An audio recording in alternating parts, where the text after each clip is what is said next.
Bonjour, Gaming Key est sur le stand d'Aliadis et je suis en compagnie de Johan qui est un des deux membres du binôme qui compose Aliadis. Bonjour Johan. Bonjour. Alors, est-ce que tu peux nous expliquer ce qu'est Aliadis, comment s'est formée cette structure et quelle est la philosophie générale de votre société? Ok. Aliadis, tout d'abord, en fait, c'est une histoire d'amitié. En fait, on aime bien le dire. Oui. On est deux amis d'enfance de très très longtemps. On a toujours joué aux jeux de société, des passionnés, comme beaucoup de gens dans ce monde-là. Et on a créé en fait nos propres jeux. Enfin, surtout, Cara a créé ses propres jeux pour étoffer en fait notre envie de Cara, c'est le collègue qui est derrière. Le collègue qui est derrière, qui est l'auteur en fait du binôme. On a toujours testé de créer des prototypes ou de nouveaux jeux par rapport à ce qu'on connaissait. Et puis un jour, on s'est dit pourquoi pas. Voilà, on est adulte, arrêtons de faire les enfants, donc utilisons nos connaissances pour pouvoir monter une maison d'édition et de création de jeux de société, tout simplement. Donc ça a été un projet qui a vu le jour en juin 2018, donc moins de 2 ans. C'est très récent. C'est ça, c'est très récent, et donc on a réussi petit à petit, pas à pas, à créer notre maison d'édition et nos premiers jeux. Voilà. Et vous avez évidemment une ligne directrice qui est produire en France et de manière la plus écologique, responsable possible. Vraiment le but, ce qu'on s'était dit dès le début, c'était de dire on ne veut pas faire importer trop loin, on ne veut pas que ce soit fait comme on voit en Chine, en Asie, etc. On voulait vraiment faire en sorte de parler empreinte carbone, de faire en sorte d'essayer de faire le moins de plastique possible. Donc le but, c'est de fabriquer en France. Allemagne, Italie, en gros, c'est en fonction de ce qu'on peut faire de mieux. Donc c'est une usine française qui fabrique nos jeux, c'est un illustrateur français, l'auteur est français forcément, et on essaye de faire le moins de plastique possible. Malheureusement, c'est très dur. On est obligé de passer par du plastique, du cellophane, ou on est obligé on est très dur de pouvoir faire du recyclable, très dur de faire de l'encre végétale par exemple, tout simplement pour une cause de moyens, parce que tout ce qui est écolo, on va dire que c'est très cher aujourd'hui malheureusement. Mais c'est dans notre état d'esprit, on a des projets là-dessus, on a même des thèmes de jeux qui seront dessus plus tard, donc voilà, c'est vraiment notre ligne directrice. Puis je pense qu'il y a vraiment un créneau à prendre du côté de l'industrie française pour tout ce qui est papeterie, pour tout ce qui est imprimerie, et même pourquoi pas éventuellement la plasturgie. On sait qu'on peut faire de la plasturgie en France, pourquoi aller faire du plastique en Chine?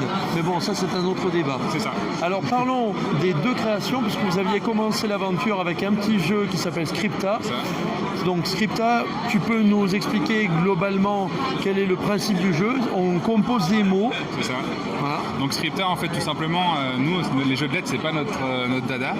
Et on s'est dit, pourquoi pas aller sur le thème du jeu de lettres pour créer un jeu de lettres qui nous correspond et qui pourrait en fait réconcilier un petit peu les gens avec le jeu de lettres.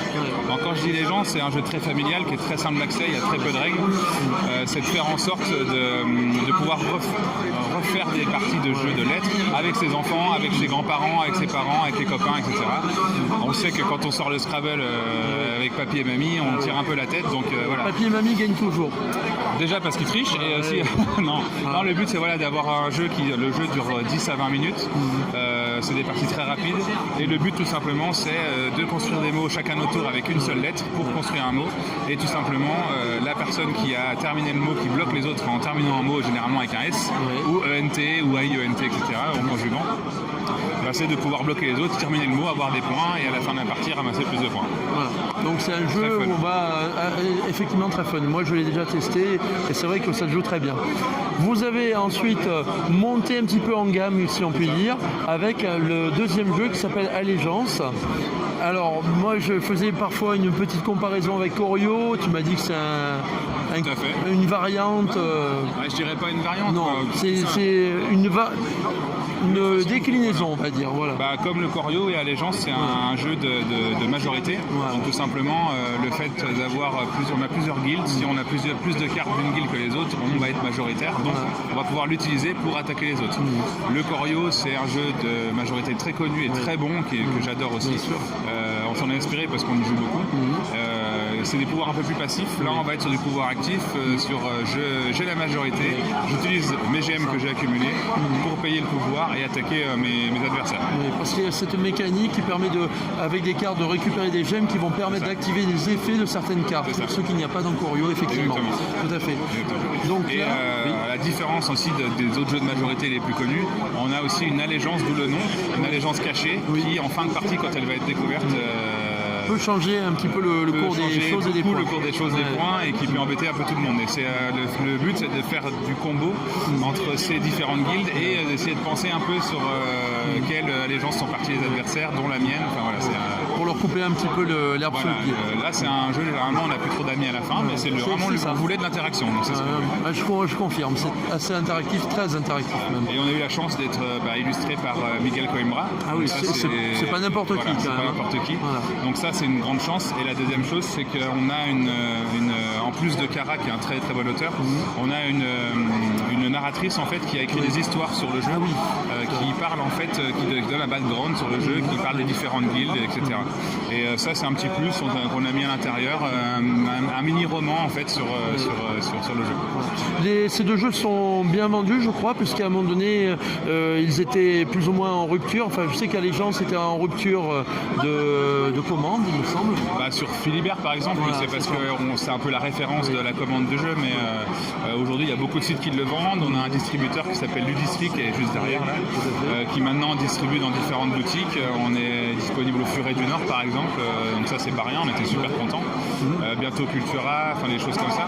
Et le gros avantage, c'est qu'on maintenant on a la disponibilité de toutes les petites les boutiques qu'on a dans nos villes, nos deux boutiques qu'on adore.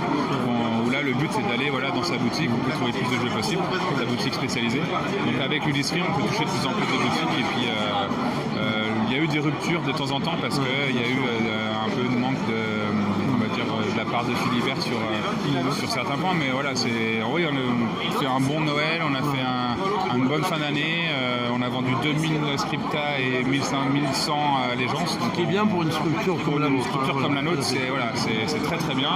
On veut plus parce que en fait, nous, comme on s'auto-édite et qu'on fait tout nous-mêmes, on essaie de faire en sorte que les gains des jeux puissent payer un nouveau jeu, puissent pouvoir payer un jeu plus grand, plus gros, plus joli, Et justement, le prochain projet on a plusieurs projets en cours, mais on a un gros projet qui nous tient à cœur, mais qui demande beaucoup de temps et beaucoup de finances. C'est vraiment faire un jeu sur le thème écologie. D'accord. Et vraiment là de partir, si on peut, sur de l'encre végétale, sur pas de point de colle. Il y aura un gros jeu de plateau qui va être sur un thème, on va dire, l'écologie et de l'impact de l'homme sur l'écologie. Donc comment gérer son système écologie, son système, son biome en fonction de l'impact de l'homme. Ça permettra de faire un petit peu de pédagogie. Et aussi, c'est un thème qui nous tient à cœur, donc pourquoi pas le mettre dans un jeu. Bien sûr. Alors, à suivre donc, et puis on verra ça avec attention quand ça sortira. Merci à toi, Johan, et puis bonne chance et bon vent à vos nouveaux projets. Merci à vous, et puis à bientôt.